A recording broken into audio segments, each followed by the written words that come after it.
Hey everyone!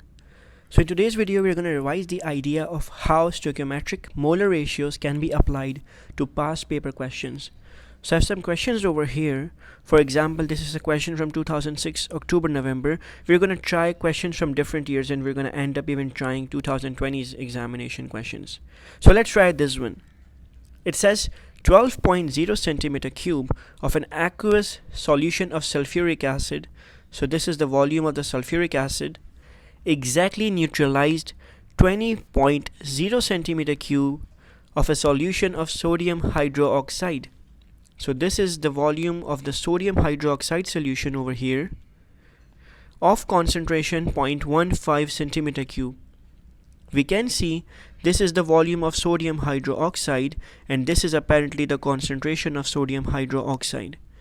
The question is also giving the equation, so we have the molar ratios with us. This equation provides the molar ratio for us. And then it says, calculate the concentration in mole per decimeter cube of the aqueous sulfuric acid. So they want us to calculate the concentration of the sulfuric acid.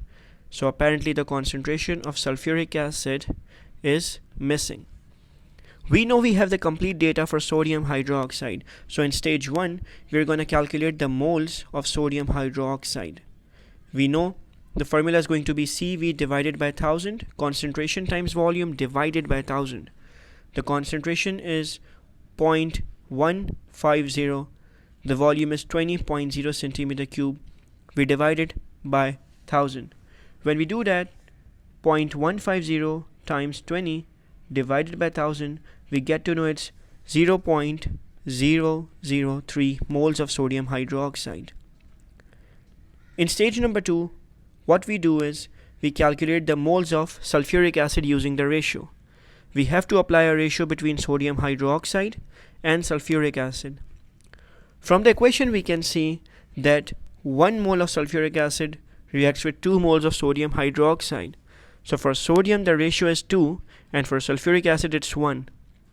Based on the moles we calculated, we know the moles of sodium hydroxide is 0.003. So we put it over here and sulfuric acid is missing.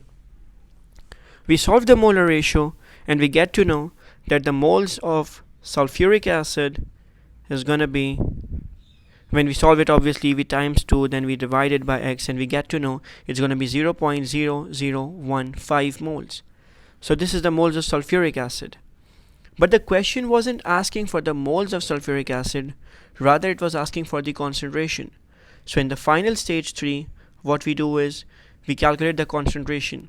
We have the formula moles is equals to CV times 1000. We know the mole for sulfuric acid came out to be 0.0015. The concentration is missing, but the volume is 20. The volume for sulfuric acid is 12.0, not 20, 12.0 divided by 1000. The 1000 goes here for multiplication. The 12 comes as a part of division, and concentration is equals to 0.0015. Then obviously times 1000, which means exponent 3, and then 12.0. We get to know that when we solve it, we multiply it by 1000 first, and then we divide it by 2. We get to know the concentration is 0.75 mole per decimeter cube. So this is the concentration of sulfuric acid. We have our answer. It took place in 3 different stages. There are 3 steps for the reaction. Each step has 1 mark, so we ought to complete all the steps. Let's try any other question over here. It says an aqueous solution of ammonium nitrate NH4NO2 decomposes when heated gently. The equation is here. It provides us with the mole ratio. So we have the molar ratio from the equation. We have it over here. A sample of 25.0 centimeter cube of 0.500 mole per decimeter cube aqueous ammonium nitride is heated. So this is the volume and the concentration of aqueous ammonium nitride. We know this is the volume and this is the concentration of aqueous ammonium nitrite, which is NH4NO2. Calculate the volume of nitrogen formed. So they want us to calculate the volume of nitrogen formed measured at room temperature. So the volume of nitrogen, N2 is nitrogen, is missing. We know we calculate first the moles from the data given. and the data is given for NH4NO2. So in stage 1, we calculate the moles of ammonium nitrite NH4NO2. We have the concentration, we have the volume, we divide it by 1000. The formula is used over here as 25.0 times the volume times the concentration, which is 0.500. We divide it by 1000. So 25 times 0.5 divided by 1000, we get to know 0.0125. This is the mole of ammonium nitrite over here. Ammonium nitrite NH4NO2. Now this was step 1. For step 2, what do we do is we find the moles of nitrogen. So we have to find the moles of nitrogen because that's missing over here. We know one thing for sure, that at the end of the day, nitrogen moles have to be found out before we can go to volume. So we need to find a relationship between NH4NO2, which is ammonium nitrite, and nitrogen. NH4NO2 was given to us and nitrogen is missing over here. So we need a relationship between them. We can see from the equation that 1 mole ammonium nitrite produces 1 mole nitrogen. So the ratio is 1:1. We have the moles of ammonium nitrite from this part of the solution. We put it over here as 0.0125 moles of ammonium nitrite, and nitrogen was missing. We get to know that the moles of nitrogen is going to be 0.0125 because it's exactly 1:1 ratio. 1 mole gives 1 mole. So obviously 0.0125 moles of ammonium nitrite will give us 0.0125 moles of nitrogen. So this is the moles of nitrogen over here. Now the question wasn't asking for the moles of nitrogen, it was asking for the volume of nitrogen. We know we have a formula over here in stage 3, that is mole is equals to volume, obviously in any unit, for example in decimeter cube, divided by 24. What we do is we have the moles of nitrogen here. So the moles of nitrogen can be used as 0.0125. The volume in decimeter cube is missing, but 24 is a mathematical constant. We simply multiply this value of moles times 24, and we get to know that volume in the unit of decimeter cube is going to be 0.3 decimeter cube. So this is the volume of nitrogen gas over here. Volume of nitrogen gas. So again, a 3-step process. It's also going to be a 3-mark question. Let's try one more question over here from any of the recent years. This question here is from a recent year, perhaps. It's a question of 2020. So let's do this question. Anhydrous copper sulfate decomposes when heated strongly. Sounds like a similar question to the one that we did earlier. A sample of 6.40 gram of copper sulfate. Now this is interesting.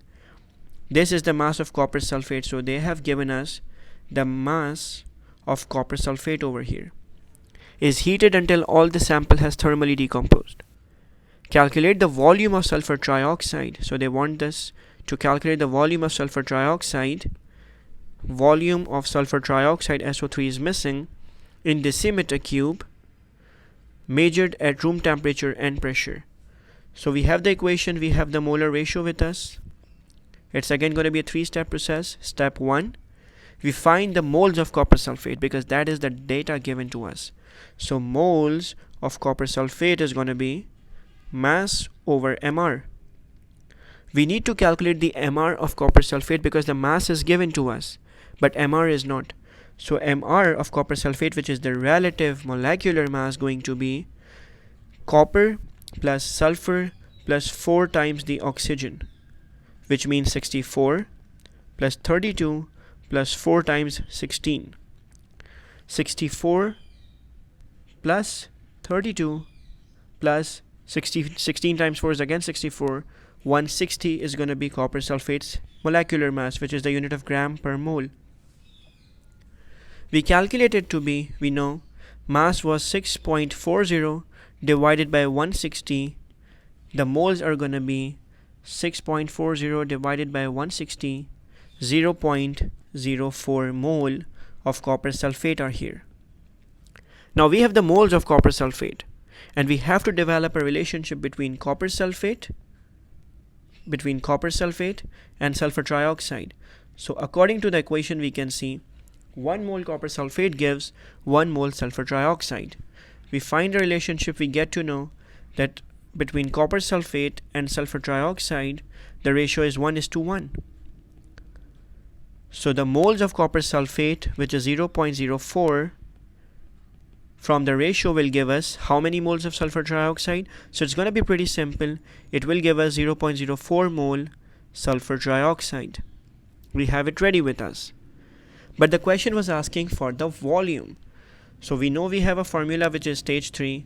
The formula is mole is equals to volume in decimeter cube divided by 24.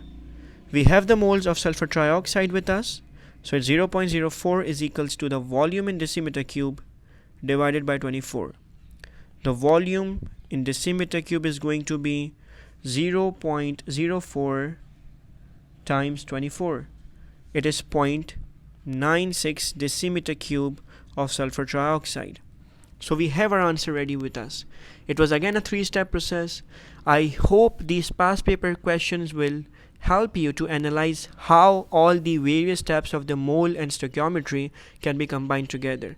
In the next video, we're going to be talking about the limiting reagent. So see you then, guys.